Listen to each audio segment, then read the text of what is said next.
جزاء للهلال شك خروج الكرة أم لم تخرج. هذه عندك يا أبو عبد الرحمن. أبو بلال هذه يمكن دقيقة 64 يعني أنا ما شفته وأنا عمري التحكيمي أو عمري أراقب المباريات 17 سنة مع الاتحاد الدولي الاتحاد الآسيوي، ما شفت هذه الحالة صارت بهالطريقة.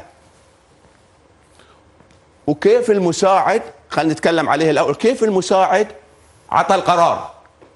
أول بنقول إن الكرة ما خرجت نهائيا من خط. أبو عبد الرحمن نعم عندك صورة؟ إن شاء الله. أنا أبي أقول أول شيء عندك صورة، اشرح على الصورة إن شاء الله. أنا أبي أقول خلي طلع لي المساعد عند الزاوية الركنية يا كابتن أشرف. يا شباب نرجع من البداية. لحظة أبو عبد الرحمن إن شاء الله يا شباب نرجع. أيوة واحدة مع واحدة لين أقول لك. أوكي واحدة لين أقول لك.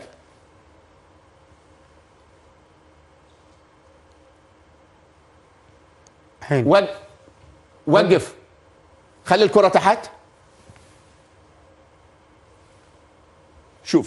شوف وقفته ريله على ورأسه خارج مع الكرة، يتأكد لأن الكرة حتى تكون خارج حدود الملعب بكامل استدارته. ربما يلاحظ بعض الإخوان أنه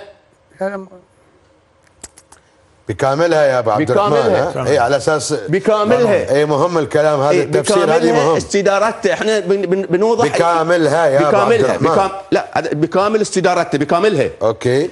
احيانا نرى نوضح للجماهير، احيانا يشوف الخط. لا نشيل هذه ما يبين تكبير. نشيل كبر من عندك انت. ايوه اوكي تمام. شوف الكرة لا زال جزء من الكرة العلوي على خط المرمى. تمام. إذا في الحالة هذه نعم في الحالة هذه نعم وانت تشرح نعم المساعد تركيز عامل تركيز تمام. ليش تركيز؟ احنا قلنا الواحد ليش يقرأ ويكلم نفسه مساعد؟ تمام. على اساس هذه نادرة الحدوث، لكنها حدثت والآن هي درس لجميع اللاعبين على مستوى العالم. كمل على عندك. لا لاحظ ان الكرة لم تخرج.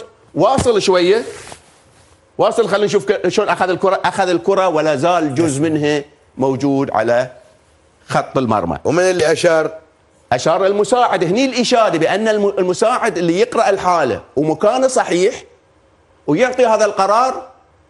هذه اصعب قرار كان في المباراة ومر علينا احنا سنين كثيرة. ارجع الحالة هذه. ارجع شوي. ارجع هني يكون الشرح اكثر. نعم يا ابو عبد الرحمن. لاحظ تفضل. لا زالت الكرة الكل يراها، لا زالت في الملعب. نركز على المساعد.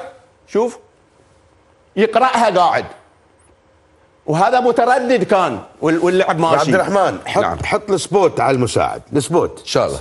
المساعد كبر المساعد. شيل هذه وحط سبوت ان شاء الله. زين. وحط سبوت على الكرة.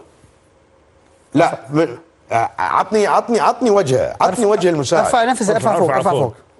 لا من تحت من النص. ايوه بالضبط. فأس ما شاء الله. بالضبط. تركيز يا رجال. وعطني وكبر لي هذه. اوكي. مرة ثانية يا ابو عبد الرحمن. ان شاء الله. اوكي. حلو. هذه الكرة صح؟ هذه الكرة. الحين عطني المساعد مرة ثانية. ان شاء الله. تمام.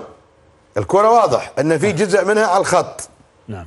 وهذا المساعد وهذا الوقف مثالية، درس لجميع المساعدين على مستوى العالم. لاحظ القدم اليمنى ابو عبد الرحمن. اي نعم. هذا المساعد. وبعدين عنده الله يسلمك جزء من الميلان حتى يرى الكرة ويتأكد. بالضبط. الكرة لو لاحظنا الكرة ترى هني برا، الكرة هني من تحت، الكرة فوق الكرش اللي فوق، عشان جميع الجماهير جميع مستويات من الناس تعرف ان الجزء الاعلى من الكرة هذا هو لا زال جزء منه على اخر خط المرمى. اذا اللعبة في اللعب. اذا ركلة جزاء صحيحة 100%. ابو زيد ركلة الجزاء صحيحة ولم تجتاز ركلة جزاء صحيحة 100%. تمام. إذن ركلة جزاء وحتى محتسبة حتى صحيحة 100%. في القانون كتاب القانون راح نشوف الآن صورة بتجينا متى الكرة خارج اللعب ومتى الكرة داخل أرض الملعب أو داخل اللعب. يعني أنا دائما أقول حلو أن اللاعبين يثقفون، يعني ياخذون دروس في التحكيم وفي القانون. نلاحظ لو لاحظنا في الصورة هذه المادة 9 الكرة في الملعب وخارج الملعب، يقول لك تعتبر الكرة في الملعب في كافة الأوقات الأخرى بما في ذلك الحالات التالية إذا ارتدت. هذه أشياء ثانية، ولكن لو لاحظنا هناك 5 كور 4 صور الكرة داخل الملعب، والكرة الوحيدة اللي هي الكرة خارج الملعب لما تكون بالصورة هذه، على اعتبار التفسير اللي يقول لك بكاملها. كامل استدارة.